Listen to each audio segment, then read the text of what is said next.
Hello students, this is part third video of our microeconomics.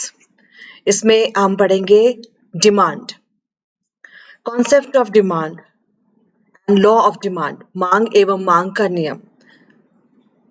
Demand है क्या? सबसे पहले हम देखेंगे मांग क्या है। ठीक है, मांग को हम किस तरीके से परिभाषित करते हैं? Effective desire which is backed by adequate purchasing power and willingness to purchase at a specified time period is called demand. एक कोई भी हमारी कोई भी इच्छा है, उसको हम मांग नहीं कह सकते। जैसे कि मैं बात करूं कि मुझे एरोप्लेन खरीदना है, ये क्या है? ये मेरी डिजायर है, मेरी इच्छा है। लेकिन इस एरोप्लेन को खरीदने के लिए मेरे पास पर्याप्त धन नहीं है, मेरे पास क्रय शक्ति नहीं है।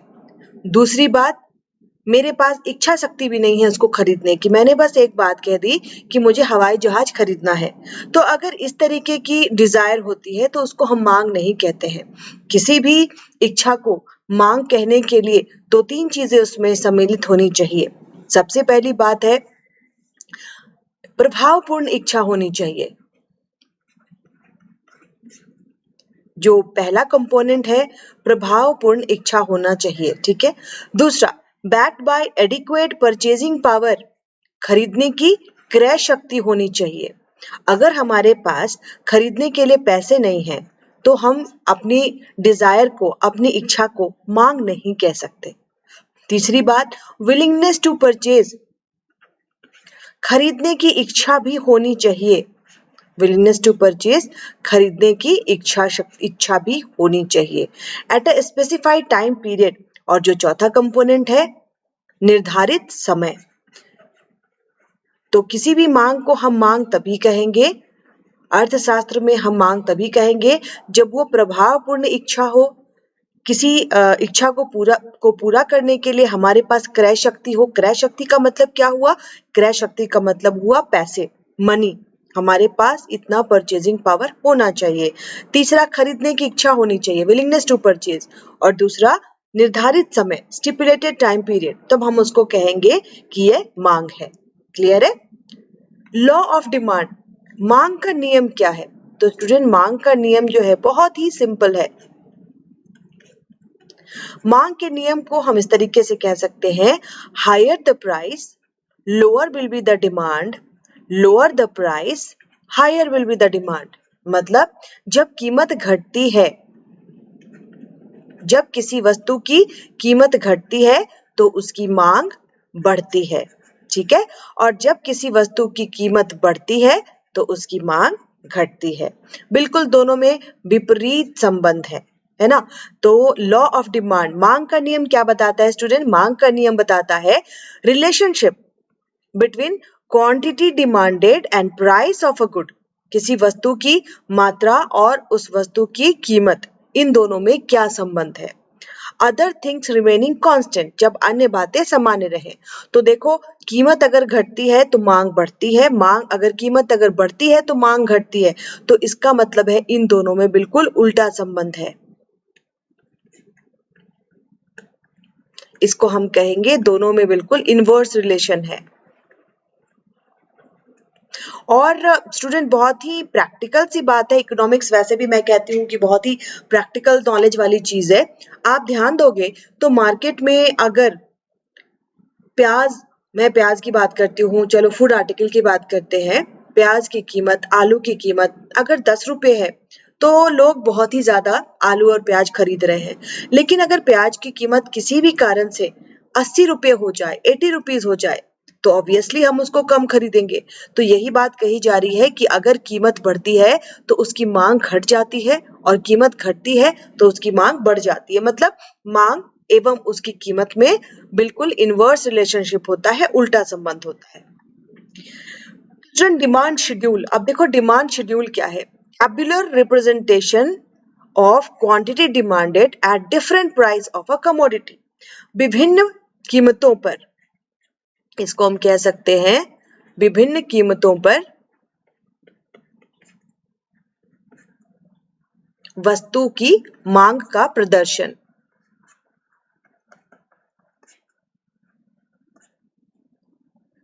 तो देखो इसको हम क्या कहेंगे, इसको हम कहेंगे डिमांड शेड्यूल। अब डिमांड शेड्यूल बनाने के लिए स्टूडेंट हमें 2-3 चीजें ध्यान देनी पड़ती है। एक तो पहले हमें देखना पड़ेगा कि भाई इसकी कीमत क्या है। डिमांड शेड्यूल बनाने के लिए पहले हमें देखना पड़ता है कि प्राइस कितना है। प्राइस मान लो किसी वस्तु की 800 है, 600 है, ये मैं आपको उदाहरण दे रही हूँ ताकि हम शेड्यूल बना सके। 400 और 300, 200 और 100, ये प्राइस शेड्यूल हमारी दी हुई है किसी वस्तु की कीमत। मान लो वो वस्तु क्या है, मैं वो वस्तु मान लेती हूँ लैपटॉप, ठीक है, क्योंकि आजकल कोविड-19 के दौरान लैपटॉप की डिमांड बहुत बढ़ी हुई है। तो ये डिमांड है, सॉरी ये कीमत है किसी वस्तु यानी लैपटॉप की कीमत है। 800 800 नहीं रखते, कम हो गया, 8000, 6000, 4000, 3000, 2000, 1000, ठीक है। अब देखो 1000 में भी लैपटॉप नहीं आएगा, चलो मान लेते हैं 1000 में मान लेते हैं, ठीक है। अब इसकी क्वांटिटी, इसकी मात्रा, ठीक है, 8000 में हम 8 लैपटॉप खरीद रहे हैं। लैपटॉप की कीमत घट गई, मार्केट में लैपटॉप की कीमत 8000 से घट के 6000 हो गई, तो हम लैपटॉप की डिमांड ज्यादा करेंगे, है ना। ये क्या है, मांग। हम लैपटॉप की मांग ज्यादा करेंगे, मतलब 8 से हमने बढ़ा के कर दिया 15। अब चलो कीमत को और कम कर देते हैं, 4000 कर देते हैं, ठीक है। मार्केट में कीमत धीरे धीरे करके डाउन हो रही है, 4000 हो गई, तो इसकी जो क्वांटिटी डिमांडेड है, जो मांग है, और भी बढ़ करके 30 हो गई। कीमत अगर और भी कम होती है, 3000 हो जाती है, मतलब लैपटॉप बहुत ही सस्ता होने लगा, तो इसका जो डिमांड है और भी बढ़ जाएगा, 40 लैपटॉप बिक्री होने लगेगी। और भी कीमत अगर हम घटा दें तो लैपटॉप की डिमांड जो है 55 से 80 खूब बढ़ जाएगी। तो ये क्या दिखा रहा है, ये दिखा रहा है टेबुलर रिप्रेजेंटेशन, है ना। ये दिखा रहा है कि अगर वस्तु की कीमत घट रही है तो वस्तु की मात्रा बढ़ती जा रही है, उसकी मांग जो है बढ़ती जा रही है। तो इसका जो ग्राफ सेट होगा स्टूडेंट्स, वो कुछ इस तरीके से होगा।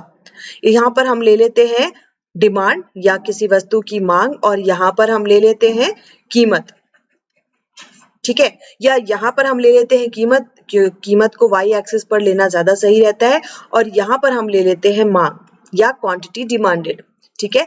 कीमत हमने 8000 तक सेट की थी, 1000, 2000, 3000, 4, 5, 6, इसको हम 8 तक ले लेते हैं, 7 और 8, तो हमारा डिमांड शेड्यूल बन जाएगा। अब क्वांटिटी डिमांडेड को हमने 80 तक लिया है, तो यहाँ पर 10, 20, 30,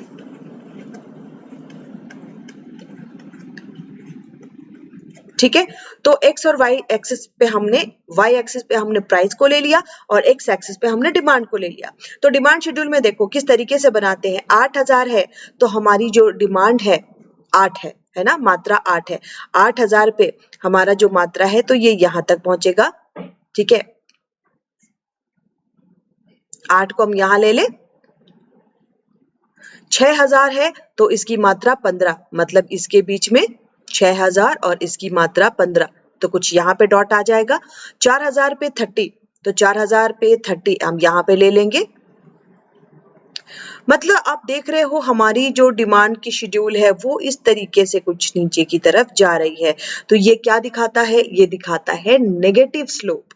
नेगेटिव स्लोप का मतलब क्या हुआ, बिल्कुल विपरीत संबंध है मांग एवं किसी वस्तु की मांग एवं उसकी कीमत पे बिल्कुल विपरीत संबंध है। तो ये इस तरीके से हम डिमांड शेड्यूल बनाते हैं, ठीक है, बहुत ही इजी है ये। अब देखो factors behind law of demand. हमने जो लॉ ऑफ डिमांड की बात की, मांग के नियम की बात की, higher the price lower the demand, lower the price higher the demand, है ना। कीमत अगर घटती है तो वस्तु की मांग बढ़ती है, कीमत अगर बढ़ती है तो वस्तु की मांग घटती है। तो क्या कारण है, इसके कारण, इसके फैक्टर्स क्या है, ऐसा होता क्यों है। तो पहला फैक्टर है इनकम इफेक्ट, जिसको हम कहते हैं आय प्रभाव। आप जब हायर क्लासेस में जाओगे तो ये आपको और भी डिटेल में आपको ग्राफ के साथ पढ़ना होगा। फिलहाल मैं आपको बता दूं कि इनकम इफेक्ट है क्या। अब देखो स्टूडेंट, किसी व्यक्ति की अगर आय बढ़ जाती है, इनकम बढ़ जाती है किसी भी कारण से, मान लो उसकी सैलरी बढ़ गई, या सरकार, जैसे सरकार मनरेगा पे खर्च करती है, छोटे छोटे रोजगार पे खर्च करती है, लोगों को पैसे देती है, तो लोगों के हाथ में पैसे बढ़ जाते हैं, इनकम ज्यादा हो जाता है। अगर इनकम ज्यादा हो गया तो लोगों के हाथ में क्या ज्यादा हो जाएगा, परचेजिंग पावर, परचेजिंग पावर या फिर क्रय शक्ति जिसको हम कह सकते हैं, परचेजिंग पावर या क्रय शक्ति लोगों के हाथ में बढ़ जाती है। अब अगर क्रय शक्ति बढ़ जाएगी तो हम क्या करेंगे, डिमांड ज्यादा करेंगे, मांग ज्यादा करेंगे, है ना। तो the first factor behind law of demand is income effect, आय प्रभाव। और इसी का उल्टा कर दो, अगर इनकम घट जाए, व्यक्ति की आय अगर कम हो जाए, तो व्यक्ति की क्रय शक्ति या परचेजिंग पावर कम जाएगी और डिमांड भी कम जाएगी। अब हमारे पास हाथ में पैसे अगर रहेंगे ही नहीं तो हम डिमांड कैसे करेंगे। तो ये कुछ फैक्टर्स हैं जो डिमांड को या मांग को प्रभावित करते हैं, जिसमें पहला है इनकम इफेक्ट या आय। दूसरा है सब्स्टिट्यूशन इफेक्ट, प्रतिस्थापन प्रभाव, इसको हम हिंदी में कहते हैं प्रतिस्थापन प्रभाव। अब स्टूडेंट ये है क्या, प्रतिस्थापन प्रभाव क्या है। तो देखो मार्केट में कुछ ऐसी वस्तुएं होती हैं स्टूडेंट जिसमें कि प्रतिस्थापन प्रभाव काम करता है, जिसमें एक चीज को अगर आप खरीदते हो तो एक चीज को अगर हम खरीदते हैं तो दूसरे चीज की बिक्री पर उसका प्रभाव पड़ता है, ठीक है। अब देखो जैसे हम बात करें चाय और कॉफी की,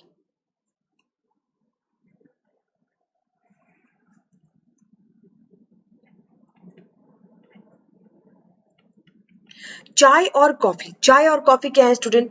देखो जैसे अगर आपको चाय भी पसंद है और कॉफी भी पसंद है, राइट, ये सबसे फेमस एग्जाम्पल है सब्स्टिट्यूशन इफेक्ट या प्रतिस्थापन प्रभाव का। आपको चाय भी पसंद है और कॉफी भी पसंद है, ठीक है।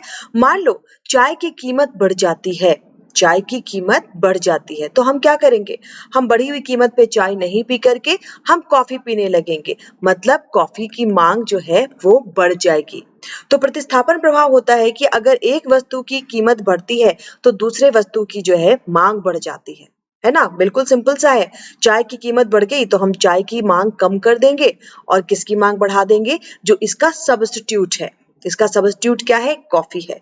उसी तरीके से हम ये तो इंडियन एग्जाम्पल है स्टूडेंट, अगर आप फॉरेन चैनल देखोगे तो उसमें आपको हैमबर्गर और हॉट डॉग इसका भी एग्जाम्पल देते हैं, ठीक है। अगर हैमबर्गर की कीमत बढ़ जाए तो लोग हॉट डॉग की डिमांड बढ़ा देते हैं। तो ये सब है प्रतिस्थापन प्रभाव। प्रतिस्थापन प्रभाव में दो चीजें देखनी जरूरी होती है, कोई भी वस्तु एक दूसरे की सब्स्टिट्यूट है या प्रतिस्थापन है, ये हम कैसे पता करेंगे। चाय और कॉफी एक दूसरे की सब्स्टिट्यूट है कैसे, तो इसका पहला जो क्राइटेरिया है, both satisfy the same human need, पहला तो ये है कि ये दोनों चीजें जिनको हम प्रतिस्थापन की चीजें मान रहे हैं, सब्स्टिट्यूट मान रहे हैं, वो सेम नीड, जो मानव की आवश्यकता है, एक ही तरह की आवश्यकता की पूर्ति करते हैं। जैसे चाय को भी हम लिक्विड के रूप में पीते हैं, कॉफी को भी हम ड्रिंक के रूप में पीते हैं, चाय और कॉफी दोनों हॉट ड्रिंक में आते हैं। तो both satisfy the same human need, ठीक है। दूसरी बात है change in price of one good, change in price of one good affect the demand for the other, ठीक है। दूसरी चीज जो एक दूसरे को सब्स्टिट्यूट बनाती है कि अगर एक की कीमत में कमी या बेसी होती है तो वो दूसरे के मांग पर भी प्रभाव डालती है, ठीक है। तो ये दो क्राइटेरिया है सब्स्टिट्यूट गुड होने का, इसको याद रखिएगा।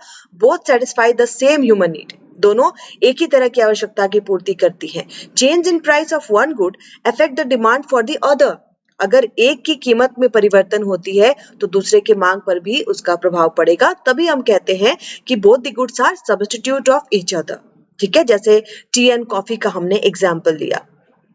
अब स्टूडेंट बात है कि अगर हमने एग्जाम्पल लिया है तो इसका ग्राफ किस तरीके का जाएगा, तो इसका ग्राफ कुछ इस तरीके का जाएगा, ठीक है।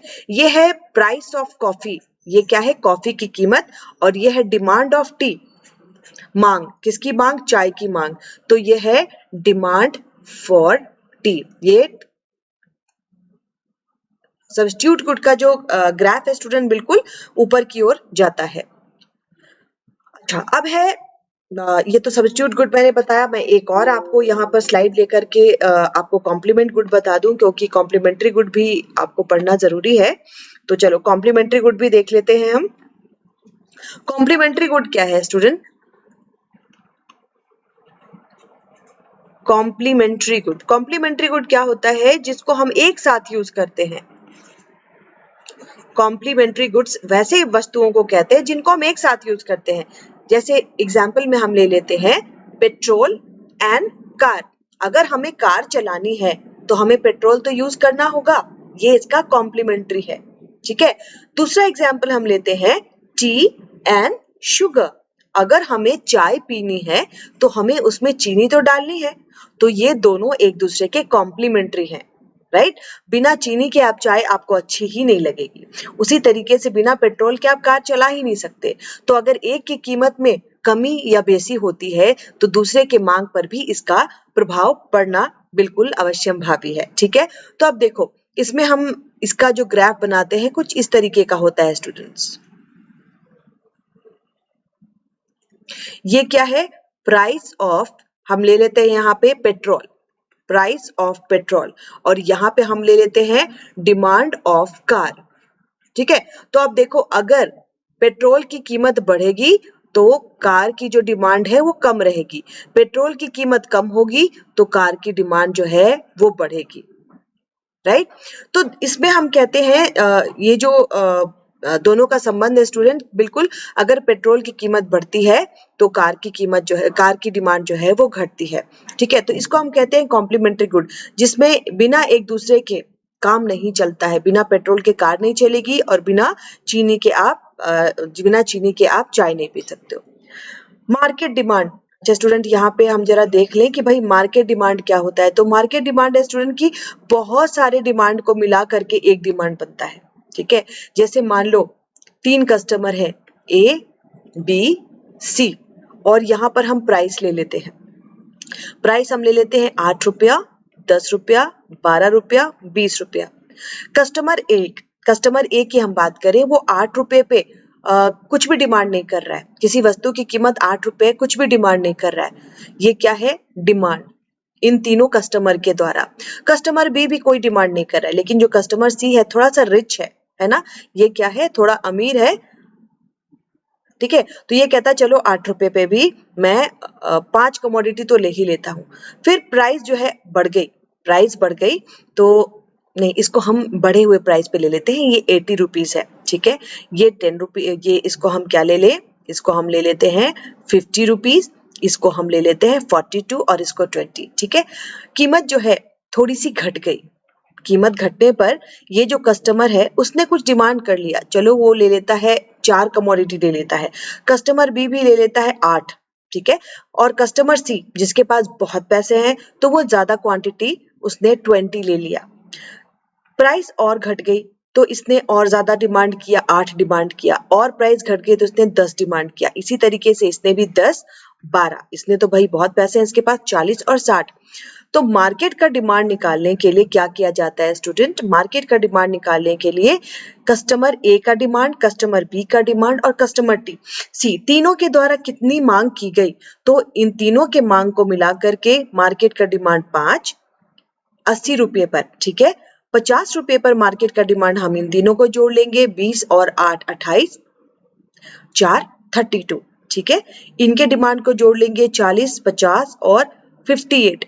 तो ये क्या है? ये है कि मार्केट की डिमांड को निकालने के लिए इंडिविजुअल कंज्यूमर्स के डिमांड को जोड़ा जाता है। 60, 70, 80, 82।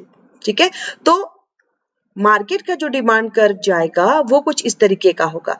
ये कस्टमर ए का डिमांड है, ये कस्टमर बी का डिमांड है, ये कस्टमर सी का डिमांड है, और मार्केट का डिमांड जो है स्टूडेंट इन सबसे अलग, थोड़ा सा स्लोप उसका अलग सा जाता है। ये मार्केट डिमांड है, ये कस्टमर ए का डिमांड, कस्टमर बी का डिमांड, कस्टमर सी का डिमांड, ये प्राइस और ये क्वांटिटी। तो मार्केट डिमांड इन तीनों को जोड़ करके निकाला जाता है।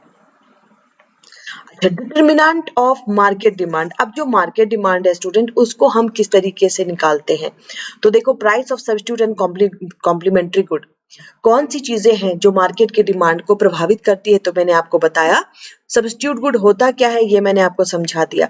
तो जो प्रतिस्थापन वस्तुएं हैं जैसे टी एंड कॉफी, मैंने आपको बताया कि अगर चाय की कीमत अगर बढ़ती है, तो कॉफी की डिमांड बढ़ती है। ठीक है, तो मार्केट का डिमांड कर बढ़ेगा या घटेगा ये डिपेंड करता है कि वस्तु सब्स्टिट्यूट है या कॉम्प्लीमेंट्री है ना। अगर सब्स्टिट्यूट है तो देखो प्राइस के बढ़ते ही दूसरे का डिमांड बढ़ रहा है और इसका जो स्लोप है कुछ इस तरीके से जाता है।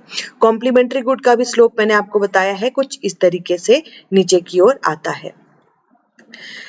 टेस्ट एंड प्रेफरेंस स्टूडेंट, और भी चीजें हैं जो डिमांड को प्रभावित करती हैं। टेस्ट एंड प्रेफरेंस, ठीक है, जिसको हम कहते हैं स्वाद एवं रुचि।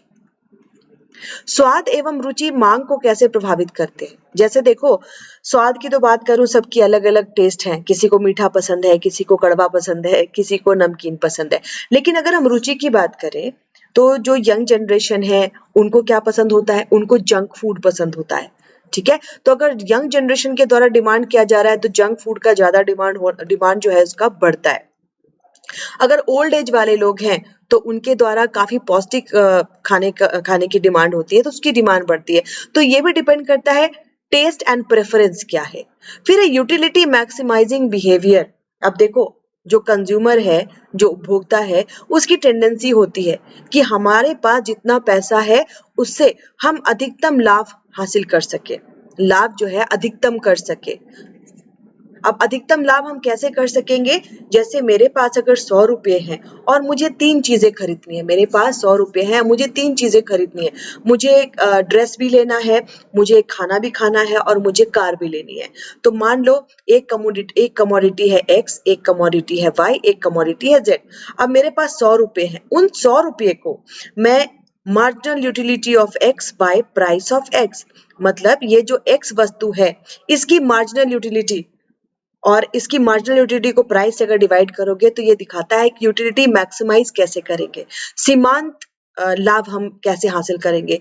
तो marginal utility of x by price of x, marginal utility of by price of y, marginal utility of z by price of Z.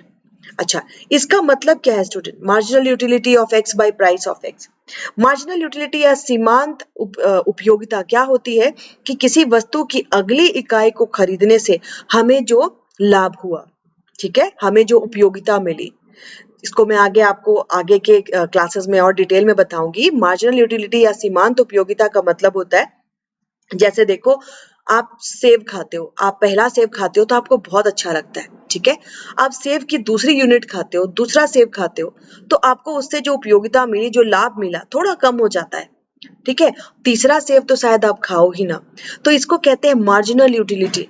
आप किसी वस्तु की अगली इकाई से आपको कितनी उपयोगिता मिल रही है, आपको कितनी संतुष्टि मिल रही है।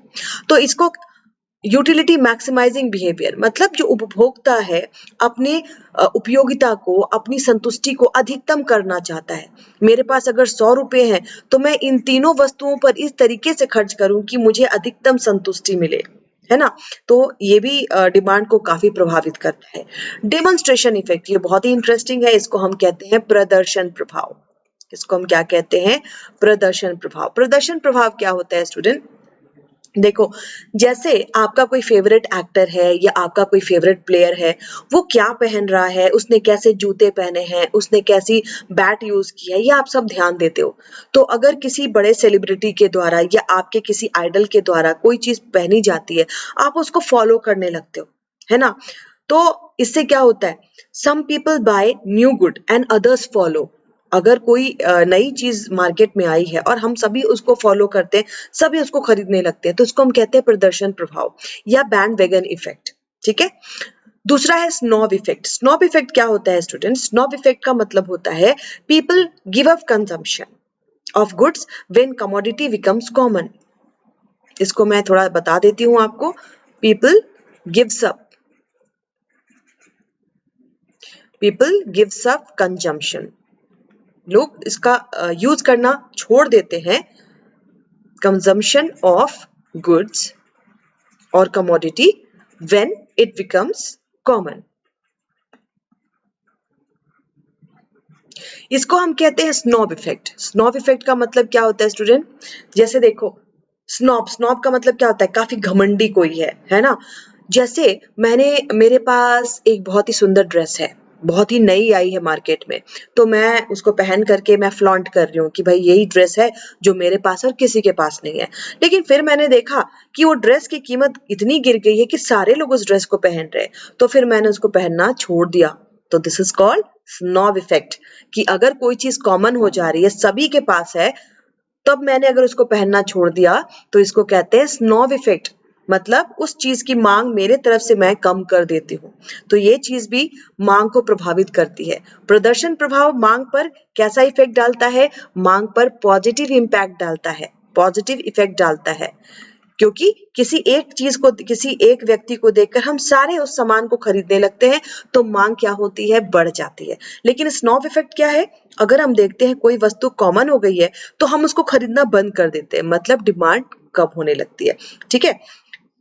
और कौन सी चीज है जो डिमांड को प्रभावित करती है? क्रेडिट फैसिलिटी, बहुत इंपॉर्टेंट है। आगे जाके क्लासेस में आप और भी डिटेल में पढ़ोगे।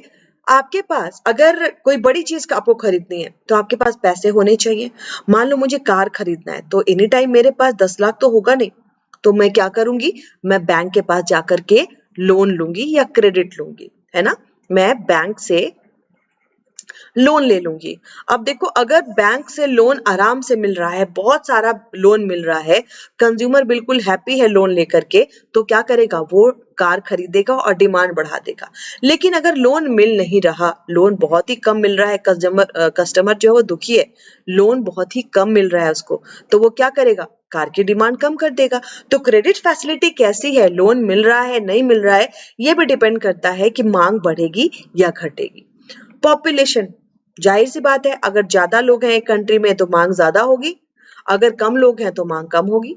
डिस्ट्रीब्यूशन ऑफ नेशनल इनकम, ये दिखाता है कि भाई लोगों के पास कितने पैसे हैं। अगर ज्यादा से ज्यादा किसी कंट्री में लोग गरीब हैं, तो उस कंट्री में डिमांड कम होगी। अगर ज्यादा से ज्यादा लोग अमीर हैं, तो उस कंट्री में डिमांड भी ज्यादा होगी, है ना? तो ये डिस्ट्रीब्यूशन ऑफ नेशनल इनकम, लोगों के राष्ट्रीय आय का वितरण, लोगों के हाथ में कितने पैसे हैं, कितने लोग हैं जो बिलो पॉवर्टी लाइन के नीचे हैं, कितने लोग हैं जो बिलो पॉवर्टी लाइन के ऊपर हैं, ये भी इफेक्ट डालता है कि डिमांड बढ़ेगी या घटेगी। अब स्टूडेंट, डिमांड फंक्शन के बारे में मैं बता दूं। Demand function states the relationship demand function states the relationship between the demand for a product and its determinant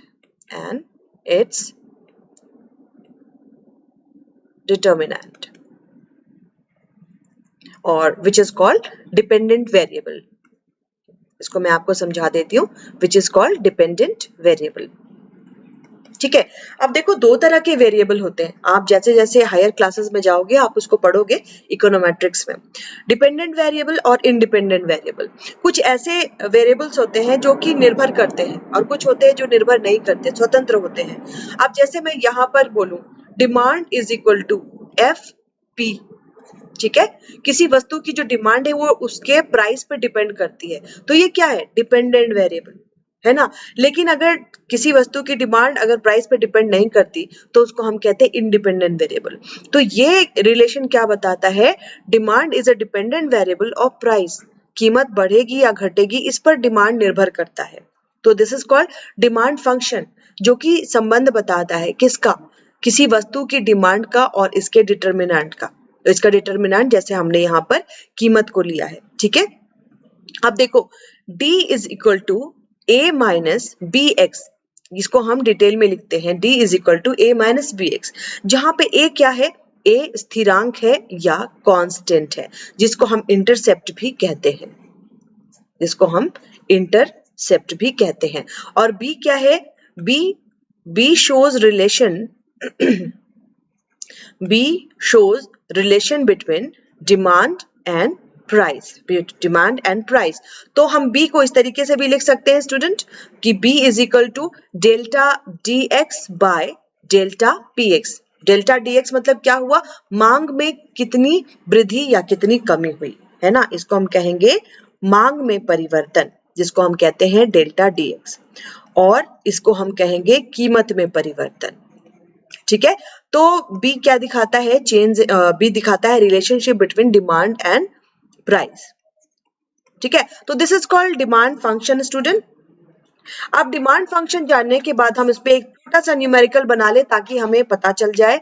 अगर मान लो a इज इक्वल टू 100 है, b इज इक्वल टू 5 है और dx का फंक्शन दिया हुआ है, तो dx का फंक्शन होता है a minus b x, a minus,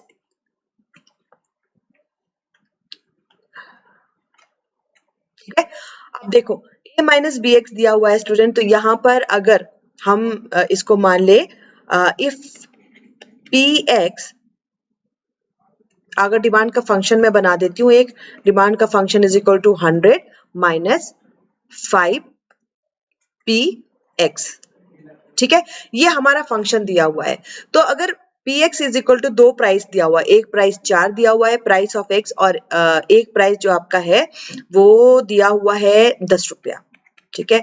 अगर ये दो प्राइस दिया हुआ है और आपको कहा जा रहा है कि आपको डिमांड निकालना है, तो आपके पास a की वैल्यू भी दी हुई है, b की वैल्यू भी दी हुई है ना, b की वैल्यू मैंने पुट कर दी, a की वैल्यू मैंने पुट कर दी। तो अभी देखो,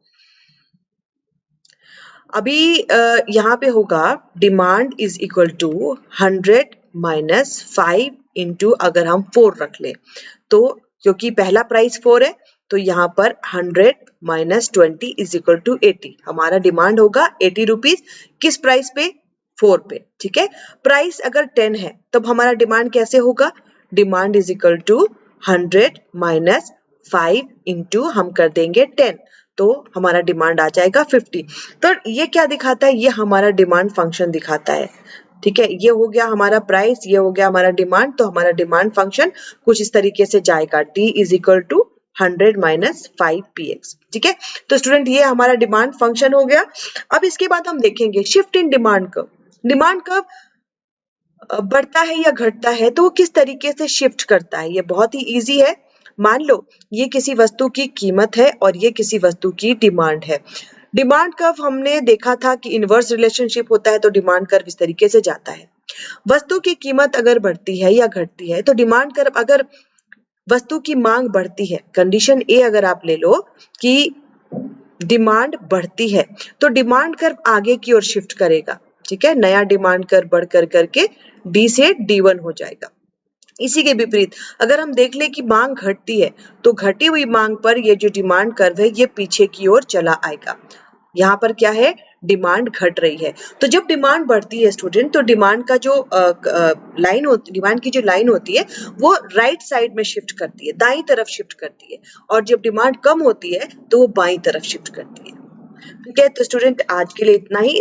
दिस वाज वीडियो नंबर 3, और इसके बाद वीडियो नंबर 4 में मैं आपको सप्लाई बताऊंगी, तो ये हमारा कंटिन्यू रहेगा जो क्लास 12th के लिए है।